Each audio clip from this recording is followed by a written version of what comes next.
죄가 많은 곳에 은혜가 넘친다라는 말씀이 있습니다. 안디옥은 갖가지 로마의 사치와 향락과 이방인 숭배 사상이 팽배한 도시였지만 놀랍게도 이곳에 이방인 최초의 교회이자 이방 선교의 전진기지인 안디옥 교회가 세워집니다.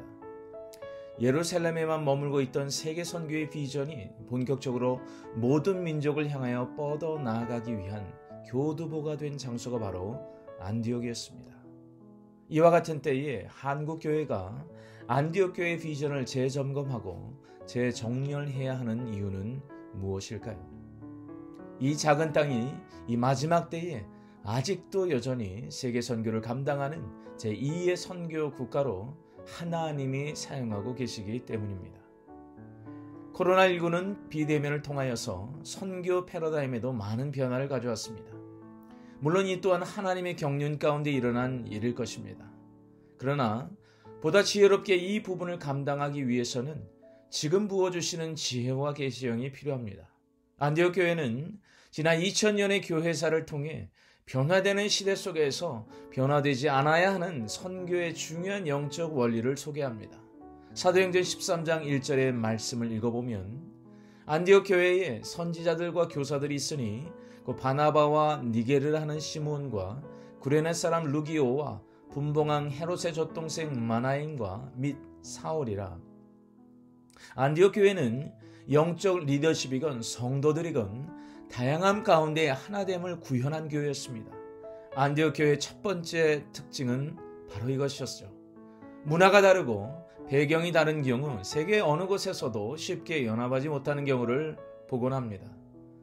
하지만 사도 요한이 보고 온 천상에 구현된 영원한 교회의 모습은 모든 나라와 모든 족속과 모든 백성과 모든 방언들이 어린 양 앞에서 함께 찬양하는 모습을 보여줍니다.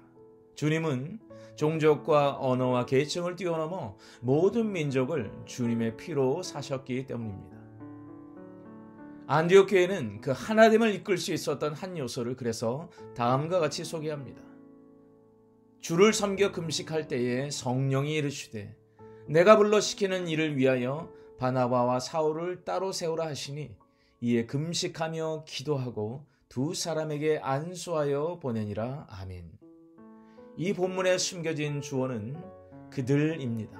즉 안디옥 교회의 영적 리더자들인 바나바, 시몬, 루기오, 마나엔, 사울이 먼저 한 마음과 한 뜻으로 예배하고 금식하며 성령의 음성을 듣는 일에 하나 되었음을 알 수 있습니다. 안디옥 교회가 세계 선교를 감당할 수 있었던 이유는 선교 전략이 좋아서가 아닙니다. 먼저 인종과 배경과 신분의 벽을 넘어 영적 리더십들이 솔선수범하여 함께 기도하고 함께 금식하며 함께 하나님의 음성 듣는 일에 동참하고 있었기 때문입니다. 그뿐입니까? 들은 성령의 음성을 즉각적으로 순종합니다. 그리고 선교지로 기쁨으로 파송합니다. 보내는 선교를 감당하는 자와 나가는 선교를 감당하는 자 모두 일심으로 순종했다라고 말씀합니다. 본으로 신앙을 증거하는 사람. 사랑하는 여러분, 이처럼 아름다운 그리스도의 향을 바라며 강하고 담대한 사람이 또 있을까요? 사단은 이런 사람들을 무서워합니다. 영원한 하나님의 나라는 바로 십자가 사랑으로 온전한 순종의 본을 보이신 예수 그리스도의 리더십으로 운행되는 나라입니다. 한국과 한국교회에 바로 예수 그리스도를 본받는 영적 리더십의 회복이 각 영역에 회복되기를 간절히 소망합니다. 100여 년 전 암흑과 같았던 조선 땅에는 한 명의 그리스도인도 없었습니다. 그러나 현재 한국에는 수많은 교회가 있습니다. 수많은 그리스도인들이 탄생하게 되었습니다. 그것은 한국을 향하신 하나님의 음성을 듣고 전심으로 순종하며 영적으로 암흑과 같은 조선 땅에 하나의 미랄이 되고자 전심으로 순종했던 선교사님들이 계셨기 때문입니다. 그분들 중에는 순교까지 감당해야 했던 분들도 계셨죠. 하나님께서는 지금도 그들의 본을 따르는 선교사를 부르시고 찾고 계십니다. 사랑하는 여러분, 지금은 천국 복음이 거의 모든 민족에게 증언되는 시대에 도달했습니다. 주의 다시 오실 길을 준비하고 경배의 대로를 수축하는 그 막바지를 향해 달려가고 있습니다. 마태복음 24장 14절은 그래서 이 천국 복음이 모든 민족에게 증언되기 위하여 온 세상에 전파되리니 그제야 끝이 오리라 말씀합니다. 이와 같은 때에 우리가 다시금 점검해야 하는 소명과 사명은 무엇일까요? 마지막 때의 지상 대명령을 이루는 일일 것입니다.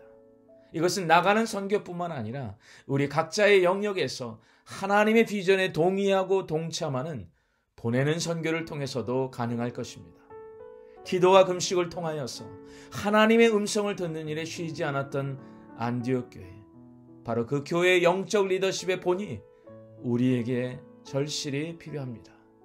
한 걸음 더 나아가서 하나님의 꿈과 비전을 위해 내 자신을 헌신하는 순종의 선언이 각 영역에서 필요합니다. 어두운 시대에 새벽을 가져오는 신 안디옥 교회 성도들로 일어나시기를 간절히 축원합니다. 주님께서 마음껏 역사하실 수 있도록 우리의 삶을 주님께 올인하는 사람들로 일어서시길 주님의 이름으로 구원면드립니다. 마지막으로 기도를 통하여 순종을 통하여 마지막 때의 선교를 감당하는 저와 여러분이 되시기를 간절히 축복합니다. 요한복음 3장 16절의 말씀을 통하여서 이와 같은 때 우리를 향하시는 하나님의 마음의 뜻과 계획을 다시 한번 전해드립니다. 하나님이 세상을 이처럼 사랑하사 독생자를 주셨으니 이는 저를 믿는 자마다 멸망치 않고 영생을 얻게 하려 하심이라. 아멘. 사랑의 주님, 주의 다시 오실 때가 임박한 이와 같은 때에 모든 민족에게 천국 복음이 증언되기 위한 아름다운 하나님의 안디옥 교회 성도들로 사용되게 하여 주옵소서. 하나님의 꿈이 우리의 비전이 되기를 원하고 바라고 기도합니다. 오늘날 예배가 살아있는 교회, 기도가 살아있는 교회, 순종이 살아있는 교회, 연합이 살아있는 교회, 그리고 지도자들이 본으로 살아있는 교회가 되게 하여 주옵소서. 예수님의 이름으로 기도하옵나이다. 아멘.